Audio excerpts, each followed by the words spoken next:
İnşallah sıkıntı yok.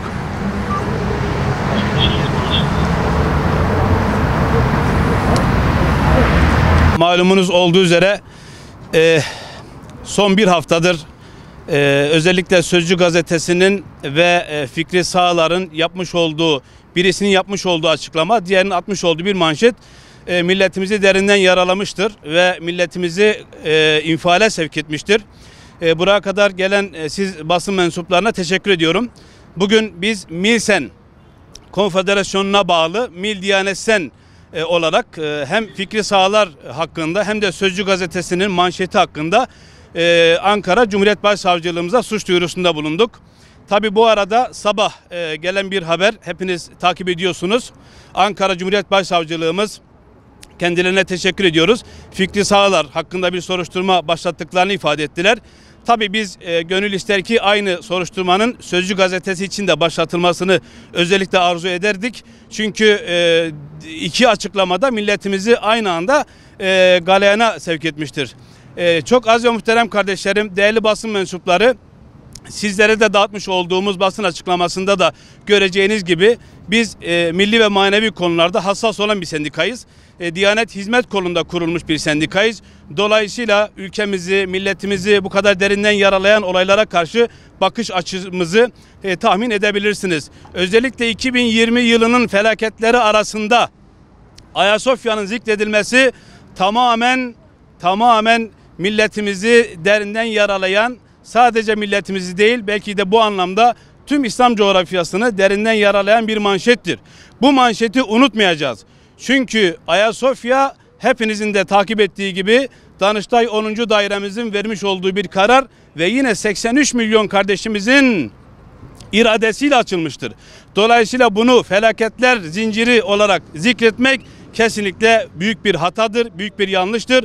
Bu yanlıştan dönmelerini Sözcü gazetesinden bekliyoruz ama yanlıştan dönecekler gibi de durmuyorlar. Çünkü aynı gazete ve aynı zihniyet maalesef özellikle din görevlilerimize karşı, Diyanetimize karşı, Diyanet İşleri Başkanımıza karşı ciddi manada hakaretler yapıyorlar, manşetler atıyorlar ve sadece dini değerlerimize değil, bunun yanında yine Diyanet İşleri Başkanlığı personelimize, inançlarımıza karşı hem itibarsızlaştırma çalışmaları var attıkları manşetlerle.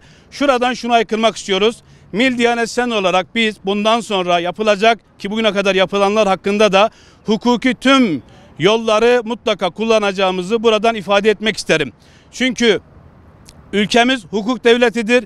Hiç kimse dinimize karşı, dini değerlerimize karşı, din ve diyanetimize karşı bu derecede alçakça saldırılarda bulunamaz. Bunun mutlaka önlenmesi lazım.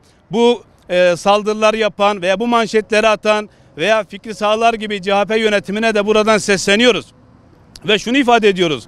Allah aşkına 50 yıldır bu memleketin başörtülü kızlarını, kadınlarını, hanımlarını devlet dairelerine almadınız. Üniversitelere almadınız. Türkiye Büyük Millet Meclisi'nden kovdunuz.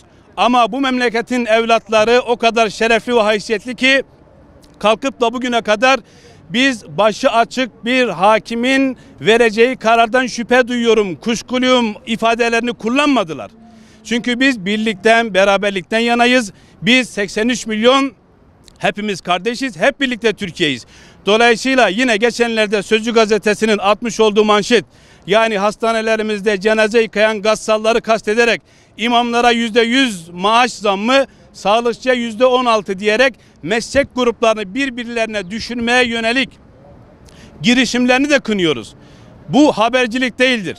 Bu meslek gruplarını özellikle pandemi sürecinde at başı olarak çalışan, büyük fedakarlıklarla çalışan sağlıkçıları ve din görevlilerimizi karşı karşıya getirmektir.